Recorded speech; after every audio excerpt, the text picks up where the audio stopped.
د دې وظیفې کولو دوه فواید دي. یو دا چې د ستا د زړه کم یو ارمان وي، د ستا د زړه هر یو ارمان به الله جل جلاله پوره کړي.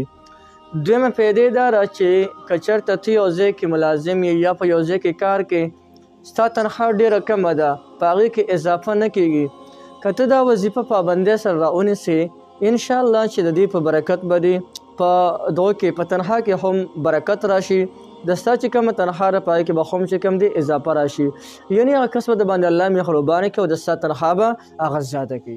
بسم الله الرحمن الرحیم. السلام علیکم ورحمة الله وبرکاته. زما وروڼو او خویندو، نن درته د بسم الله الرحمن الرحیم یو داسې زبردسته وظیفه ښیم. کله چې تاسو دا وظیفه کوئ د دې وظیفې د کولو سره به یو پیدا خو دا ده چې الله جل شانه به ستاسو د زړونو تمام ارمانونه پوره کړي. د هر سړي دا خواهش دی چې زما په زړه باندې کم ارمان دی الله تعالی ماته پوره کړي. نن د بسم الله الرحمن الرحیم دا وظیفه ته شروع که د نن نه دا د بسم الله شریف یو ختم دی، هغه طریقه هم درته ښیم او د بسم الله د وظیفې کولو طریقه هم درته ښیم. که دا تاسو شروع کړئ نو انشاءالله چې د دې وظیفې په برکت باندې به الله پاک ستاسو د زړه تمام ارمانونه پوره کړي. د هر چا په زړه باندې ارمانونه ډېر زیات وي.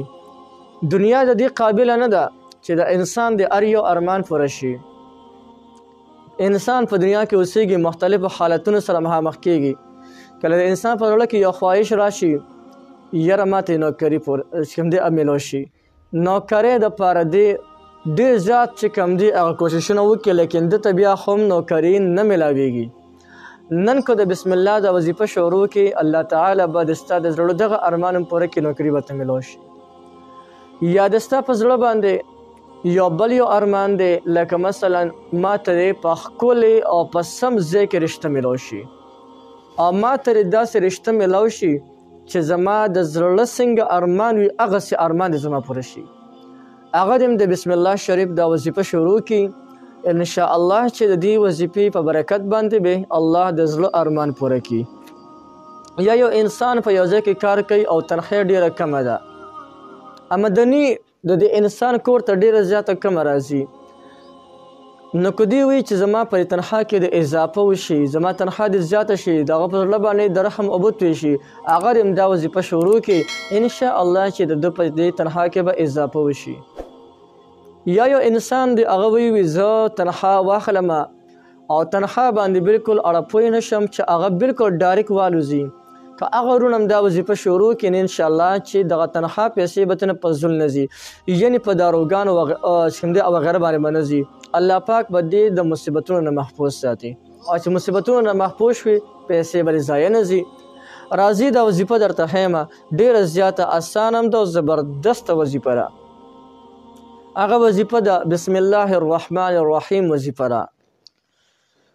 د دې وظیفې د کولو طریقه دا ده چې روزانه د هر منځه نه پس به یو تسبیح دا چې دی پابندۍ سره وي. یو تسبیح معنی دا ده یعنې 100 پیرې به پابندۍ سره وي. بسم الله الرحمن الرحیم. او بیا د هغې نه پس چې 100 پیرې دې وویلې الله تعالی سپورته که او د حاجت دپاره سوال وکړه، په زړه باندې د کوم یو ارمان دی د هغې ارمان سوال وکړه یا الله ماله دا ارمان پوره کړي.